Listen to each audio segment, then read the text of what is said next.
Good evening and welcome to the Capitol Report on NTD Television. I'm Steve Lance. Here's what's coming up. A special guest joining the White House Press Secretary Karoline Leavitt at the briefing today. And the latest from the White House on the government shutdown.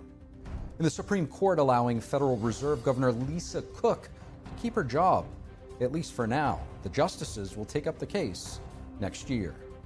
In day one of the government shutdown, what seems like a straightforward proposal to continue current spending levels of government has devolved to an all-out messaging war. We'll hear from Representative Monica Dela Cruz. And on our panel tonight, roughly $18 billion of funding for New York City infrastructure projects put on hold over unconstitutional DEI principles. What does this mean, and is the move justified? We'll discuss with Dan Turrentine and Katie Zacharia.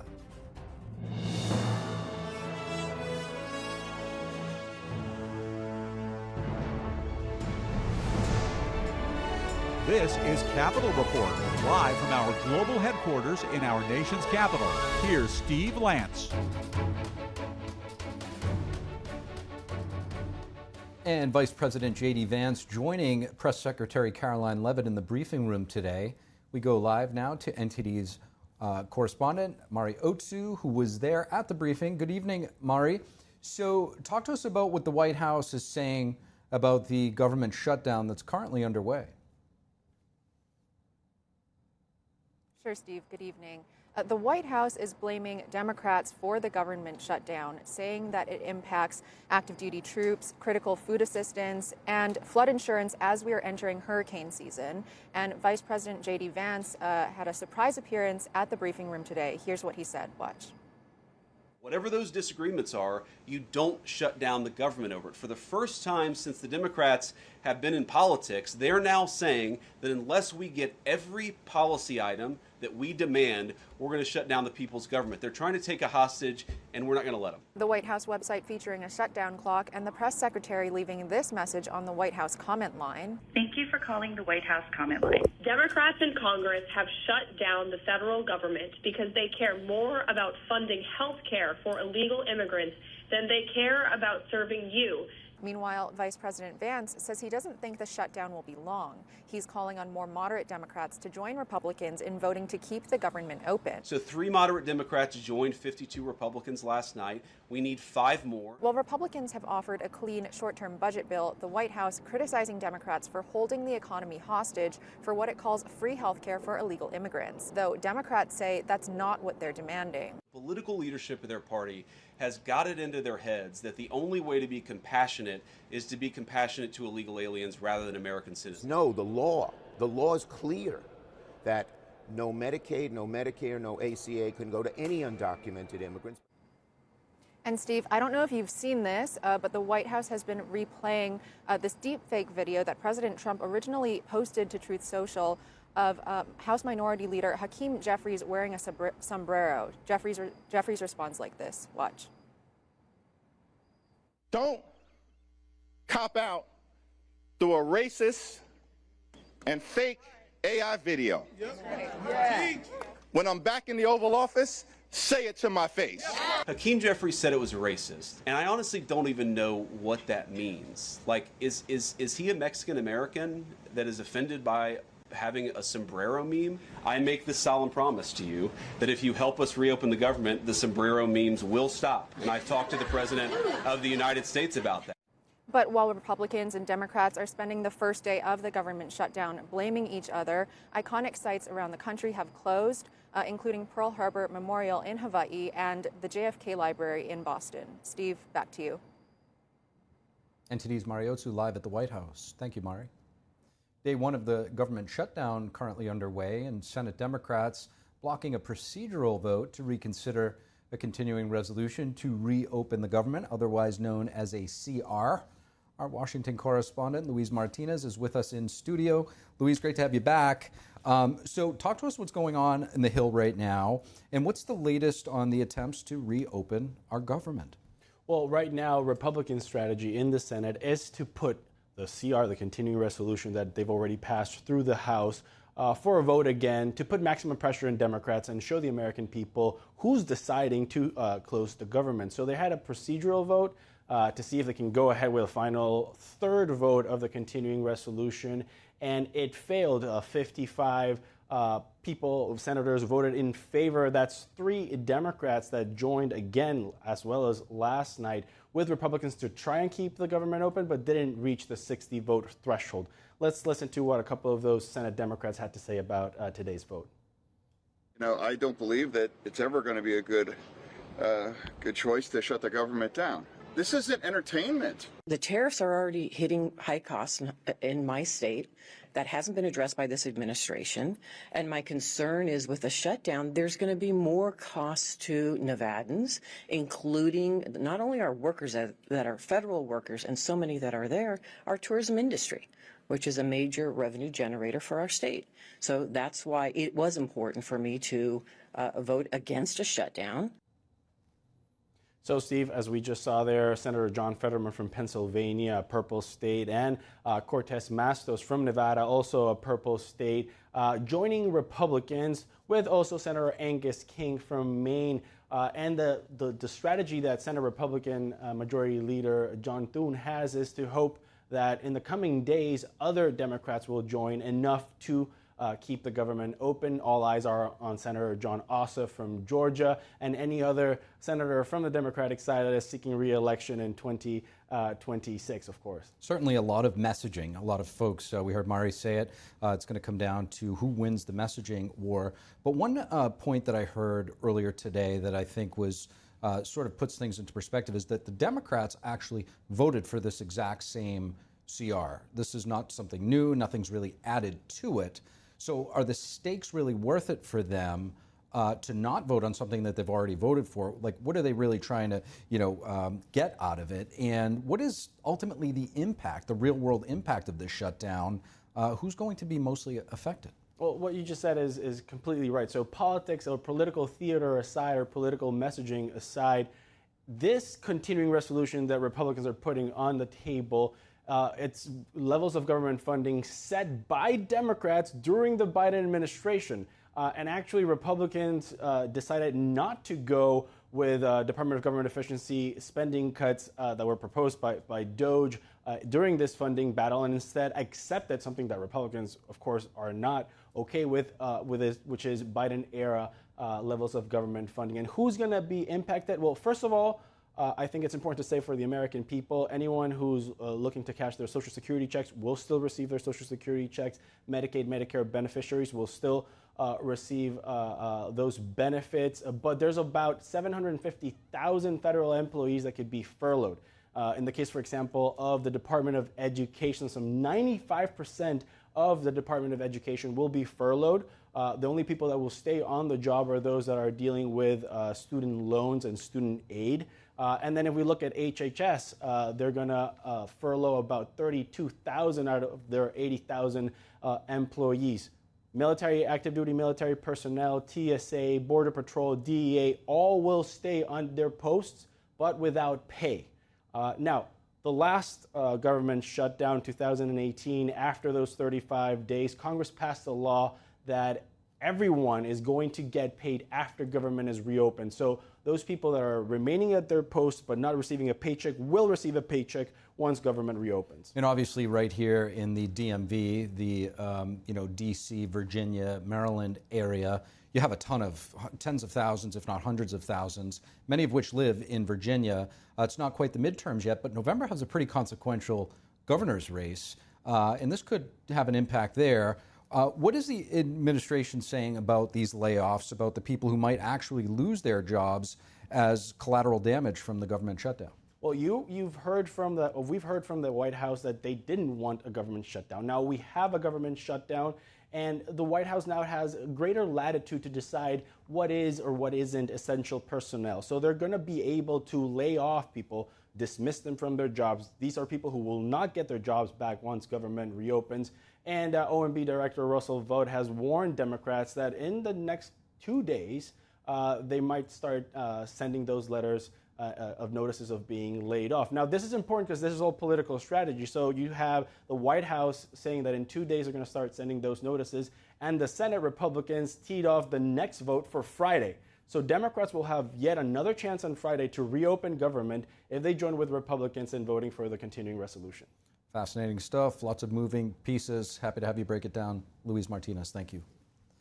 And the White House is freezing roughly $18 billion in funding for infrastructure projects in New York City. This coming just hours after Congress failed to reach the budget deal, leading to the shutdown. The Office of Management and Budget Director, Russ Vought, announcing that decision earlier today, saying it's to make sure that the money is not being spent on, quote, unconstitutional DEI principles. Vought specifically naming the Hudson River Tunnel and the 2nd Avenue subway. The Department of Transportation already pausing a $30 million payment to those two projects. In a statement, the agency says it's reviewing whether any unconstitutional practices are happening.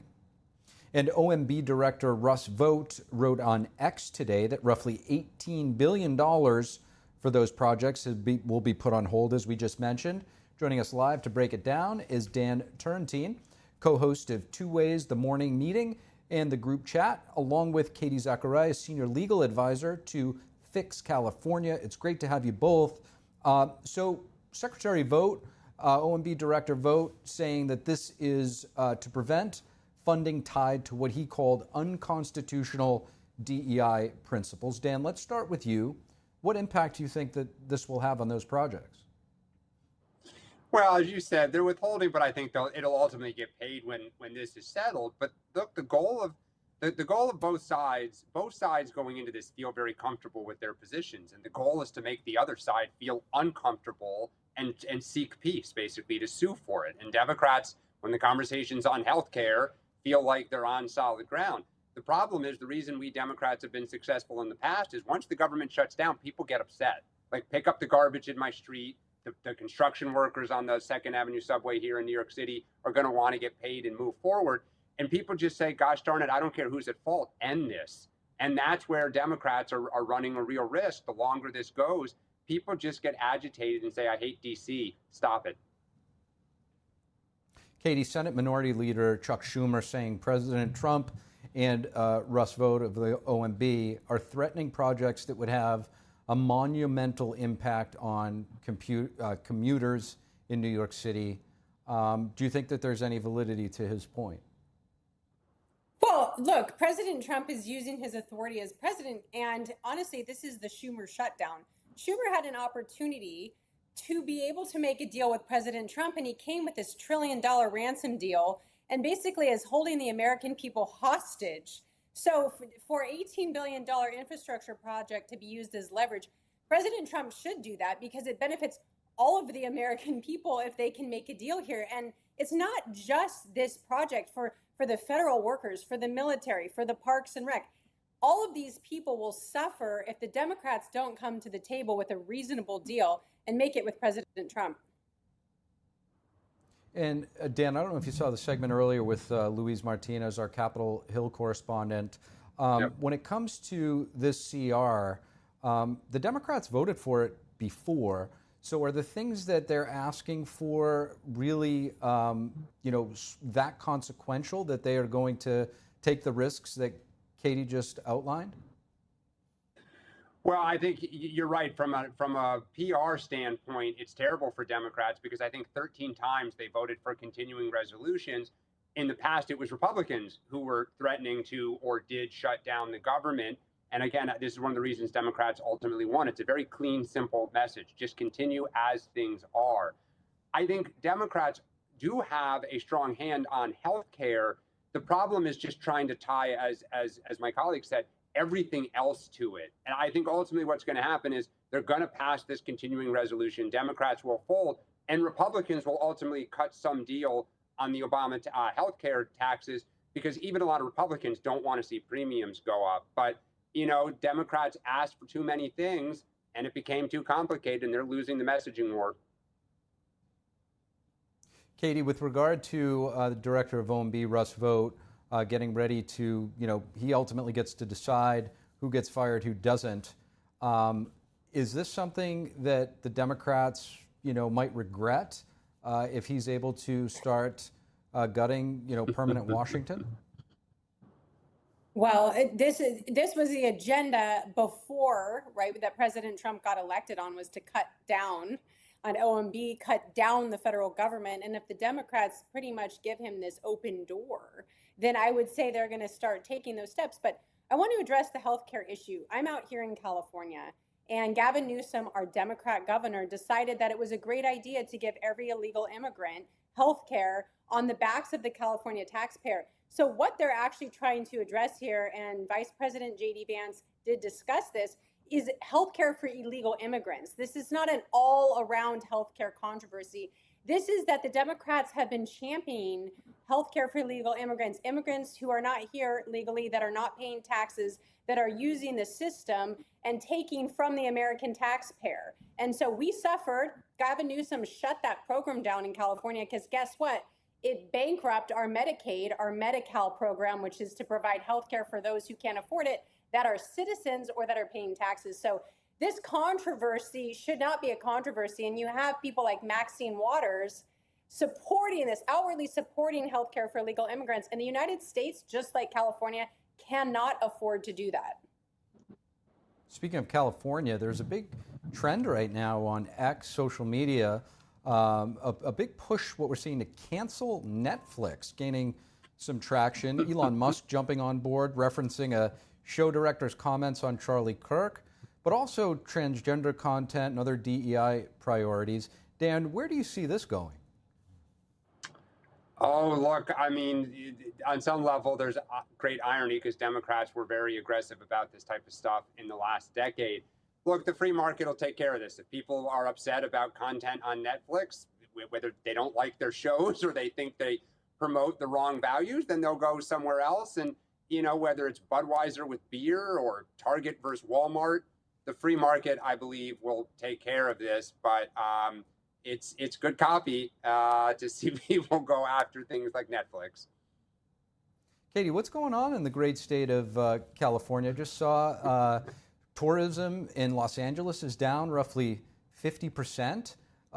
Is the pressure going to be enough here to motivate Netflix's business decisions like we saw a few years ago with Bud Light, perhaps?